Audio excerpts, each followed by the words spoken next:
Good evening बच्चों। आज हम कक्षा 11 और कक्षा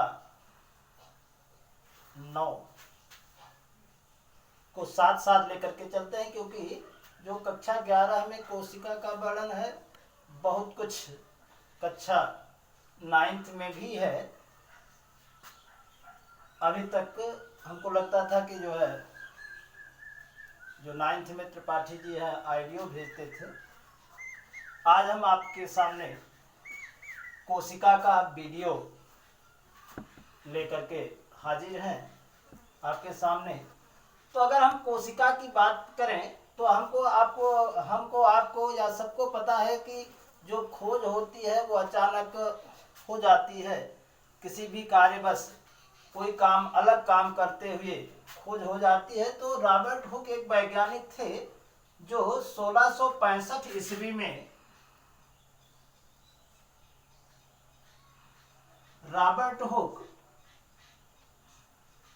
1665 ईस्वी में एक कार का टुकड़ा पहले क्या होता था कि जो शीशी आती थी, तारपीन का तेल या अलग शीशी आती, दवाओं की शीशी आती, उसमें कार का जो है ढक्कन लगाया जाता। तो ये प्लांट प्रोडक्ट है, यानी कि वनस्पतियों से मिलता है। तो उसके टुकड़े को, कार को जो है उन्होंने काटा और एक महीन झिल्ली के रूप में काट करके अपने स्वनिर्मित माइक्रोस्कोप के द्वारा उन्होंने देखा। तो उनको एक हनी कम्ब लाइक स्ट्रक्चर दिखाई दिया। चूंकि डेड सेल थी, हनी कम्ब यानी कि मधुमक्खी के छत्ते जैसी रचना दिखाई दी। उन्होंने उसका नाम सेल रखा। सेल का मतलब शाब्दिक अर्थ है सेल्ला यानी इम्पटी कोश, इम्पटी प्लेस यानी कि खाली स्थान। तो उसका नाम सेल रखा। बाद में ल्यूवेन हक नामक वैज्ञानिक ने जीवित कोशिका की खोज की, जिन्हें माइक्रोबायोलॉजी यानी सूक्ष्म जीव विज्ञान का जनक भी माना जा सकता है। ल्यूवेन हक नामक वैज्ञानिक ने इसकी खोज की। आप चाहे तो धीरे धीरे इसका नोट्स भी बना सकते हैं। तो ल्यूवेन हक नामक वैज्ञानिक ने जीवित कोशिका की खोज की, प्रोटोजोआ की खोज की। उसमें उन्होंने जो प्रोटोजोआ के जीव हैं, अर्थात जो है अमीबा या पैरामीशियम, अन्य जीवित जंतुओं की खोज यानी जीवित कोशिका की खोज की। बाद में स्लीडन और स्वान नामक वैज्ञानिक एक हुए, जिन्होंने कोशिका सिद्धांत नाम दिया। क्या दिया? कोशिका सिद्धांत। उन्होंने बताया कोशिका जीवों की संरचनात्मक और क्रियात्मक इकाई है। दूसरा सिद्धांत उन्होंने बताया कि कोशिका पूर्ववर्ती कोशिकाओं के द्वारा ही उत्पन्न हो सकती है, यानी कोशिका से कोशिका का निर्माण संभव है, यानी कोशिका विभाजन के द्वारा ही कोशिकाओं का निर्माण होता है। अगर हम इसके लंबाई चौड़ाई की बात करें या जो है छोटा और बड़े की बात करें, तो कोशिका माइक्रोन से लेकर के और मीटर तक में होती है। अगर हम ये कहें कि सबसे छोटी कोशिका, तो एक कोशिका है जिसे हम पीपीएलओ कहते हैं, प्लूरो निमोनिया लाइक ऑर्गेनिज्म, यानी कि पीपीएलओ सबसे छोटी कोशिका है और तंत्रिका कोशिका सबसे बड़ी कोशिका है, सबसे लंबी कोशिका है। और अगर हम बड़ी की बात करें तो शुतुरमुर्ग का अंडा 23 सेंटीमीटर लंबाई में होता है, यानी कि लगभग एक कटोरे के बराबर होता है। अगर मानव में सबसे बड़ी कोशिका की बात करें तो जो अंडाणु होते हैं वो सबसे बड़ी कोशिका के रूप में है। तो इस आधार पर सबसे छोटी कोशिका पीपीएलओ, सबसे बड़ी कोशिका जो है शुतुरमुर्ग का अंडा, सबसे लंबी कोशिका तंत्रिका कोशिका, लगभग लंबाई 90 सेंटीमीटर तक होती है। संरचना या उपस्थिति के आधार पर कोशिकाएं दो प्रकार की होती हैं, एक तो प्रोकैरियोटिक कोशिका और दूसरी यूकैरियोटिक कोशिका। प्रोकैरियोटिक कोशिका ये कह सकते हैं, प्रो का मतलब प्रिमिटिव होता है, यू का मतलब डेवलप होता है, विकसित होता है। अर्थात प्रोकैरियोटिक कोशिका में केंद्रक कला नहीं पाई जाती, उसके जो जीन्स या डीएनए होते हैं केंद्रक द्रव्य में साइटोप्लाज्म में पाए जाते हैं। यूकैरियोटिक कोशिका में केंद्रक कला पाई जाती है। प्रोकैरियोटिक कोशिका की बात करें तो जो कोशिकांग हैं, अर्थात जैसे माइटोकॉन्ड्रिया, गोल्जी कॉम्प्लेक्स, ये सभी अनुपस्थित होते हैं, लेकिन यूकैरियोटिक कोशिका में ये सभी उपस्थित होते हैं। यह भी बात करें राइबोसोम की बात करें तो राइबोसोम प्रोकैरियोटिक कोशिका में 70S प्रकार का पाया जाता है और यूकैरियोटिक कोशिका में 80S प्रकार का राइबोसोम पाया जाता है। यस का मतलब होता है सेडिमेंटेशन पॉइंट या स्वेडबर्ग नेतांक होता है। स्वेडबर्ग नेतांक एक ऐसा नेतांक है जिस पर कोशिका राइबोसोम को अल्ट्रा सेंट्रीफ्यूगेशन में रख करके घुमाया जाता है। जो नीचे तलछटी में बैठ जाते हैं उन्हें हम जो है उस रोटेशन पर उसे हम 70S कहते हैं। अगर 80 उस पर बैठते हैं तो उसे हम 80S कहते हैं। इस आधार पर यस का मतलब है कि स्वेडबर्ग नेतांक या जो है सेडिमेंटेशन पॉइंट। अगर हम जंतु और वनस्पति कोशिका की बात करें तो जंतुओं की कोशिका मुलायम होती है, वनस्पतियों की कोशिका जो है कठोर होती है। इस तरह से वनस्पति कोशिका में कोशिका भित्ति पाई जाती है, जबकि जंतु कोशिका में कोशिका भित्ति नहीं पाई जाती है। वनस्पति कोशिका का फिगर आपके सामने बनाया गया है। अब इसमें दो भाग हैं, एक तो जो है जीव द्रव्य और दूसरा कोशिका द्रव्य। जीव द्रव्य क्या है? जीव द्रव्य कोशिका के अंदर जितने भी ऑर्गेनेल्स या भाग होते हैं उसे हम जीव द्रव्य कहते हैं, केंद्रक को लेकर के। लेकिन केंद्रक को हटा दिया जाए तो केंद्रक के बाहर जितने भी अंग पाए जाते हैं उसे हम कोशिका द्रव्य के नाम से जानते हैं। तो जंतु कोशिका में क्लोरोप्लास्ट पाया जाता है, जबकि वनस्पति कोशिका में क्लोरोप्लास्ट नहीं पाया जाता। जंतु कोशिका में एक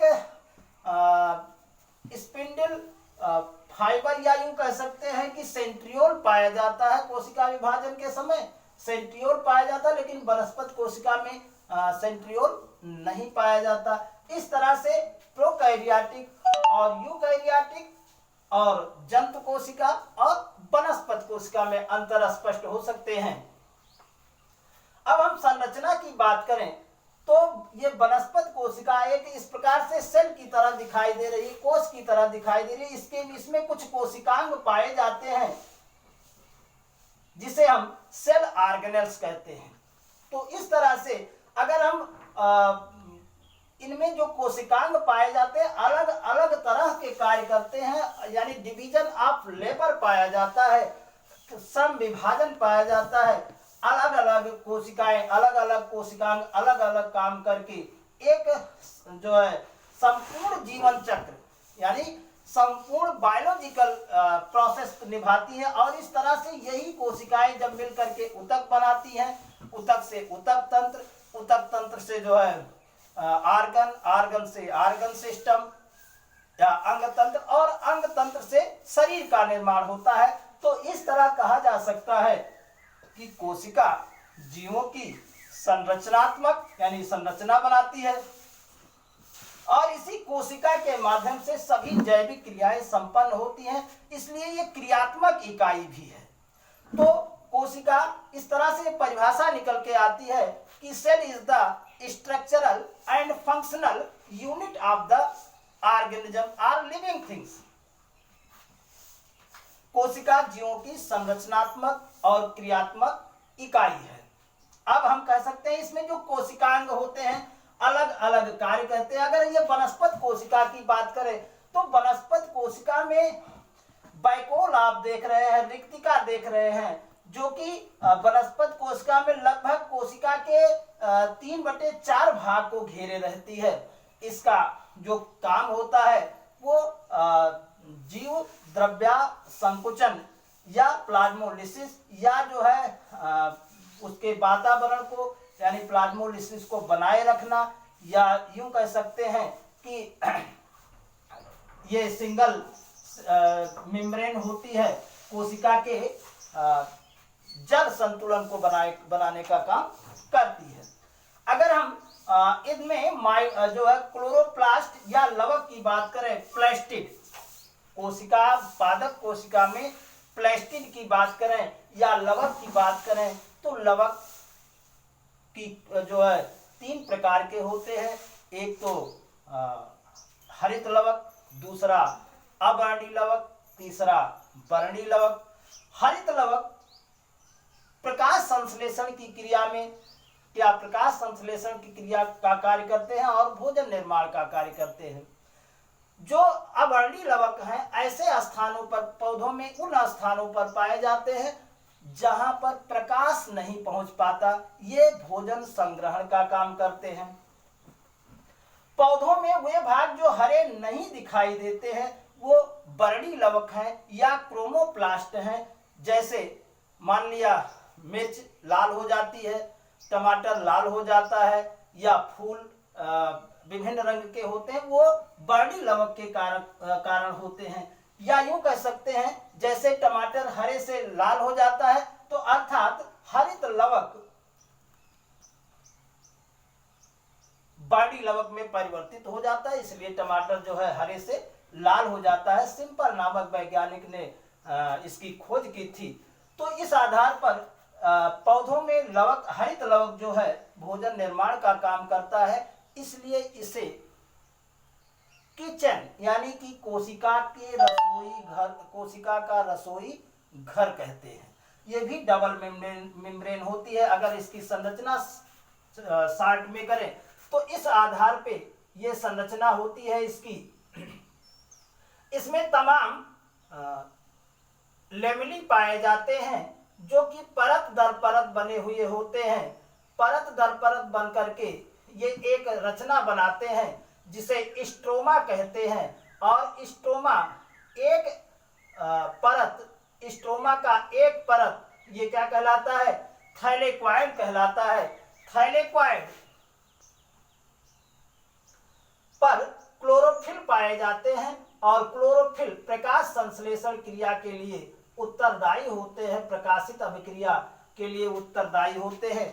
इस तरह से हम कह सकते हैं कि क्लोरोप्लास्ट या हरित लवक कोशिका का किचन या रसोई घर कहलाता है। दूसरा, अगर हम मुख्य कोशिकांग माइटोकॉन्ड्रिया की बात करें तो माइटोकॉन्ड्रिया इस आधार पर इसमें डबल मेम्ब्रेन होती है। हम क्रिस्टी की संरचना की ओर बना रहे हैं। डबल मेम्ब्रेन होती है यानी कि 2 परत की होती है। इसमें बाहरी परत तो चिकनी होती है, लेकिन आंतरिक परत अंदर ही अंदर मुड़ जाती है, अंगुली के समान रचना बनाती है, जिसे हम क्रिस्टी कहते हैं। क्रिस्टी प्रोटीन और फास्फोलिपिड की बनी हुई होती है। इस पर यह क्रिस्टी की संरचना है। दोनों तरफ प्रोटीन की लेयर है और मध्य में फास्फोलिपिड की लेयर पाई जाती है। और इस पर कुछ ऐसे चेन पाए जाते हैं जिसे हम रिस्पायरेटरी चेन कहते हैं। और रैकेट के आकार की कुछ रचनाएं पाई जाती हैं जिसे हम F1 पार्टिकल या फॉरेन मोरान पार्टिकल कहते हैं। इसी रिस्पिरेटरी चेन पर ऑक्सीजन की उपस्थिति में यहाँ पर क्रेब साइकिल चलता है। भोज्य पदार्थों का निर्माण, भोज्य पदार्थों का दहन होता है, फलस्वरूप ऊर्जा उत्पन्न होती है, कार्बन डाइऑक्साइड उत्पन्न होती है। तो इस आधार पे कहा जा सकता है कि माइटोकॉन्ड्रिया, खोज की बात करें तो अल्टमान ने इसकी खोज की थी, स्टीवेंडा ने इसका नाम दिया था। और इसे चूंकि ये एटीपी का निर्माण करता है, श्वसन के दौरान कार्बन डाइऑक्साइड उत्पन्न करता है, इसलिए इसे हम कोशिका का ऊर्जा घर या power house of the cell कहते हैं। हम यदि एंडोप्लाज्मिक रेटिकुलम, हिंदी में अंतः प्रद्रव्यी जलिका कहते हैं, पोर्टर ने इसकी खोज की थी। यह कोशिका केंद्रक से कोशिका भित्ति तक फैली हुई रचना होती है, ट्यूब लाइक रचना होती है। मुख्य रूप से यह पदार्थों के आदान प्रदान का कार्य करती है। दो प्रकार की एंडोप्लाज्मिक रेटिकुलम होती है, एक तो स्मूथ एंडोप्लाज्मिक रेटिकुलम जिस पर राइबोसोम नहीं चिपके हुए होते हैं, दूसरा खुरदुरा यानी कि रफ एंडोप्लाज्मिक रेटिकुलम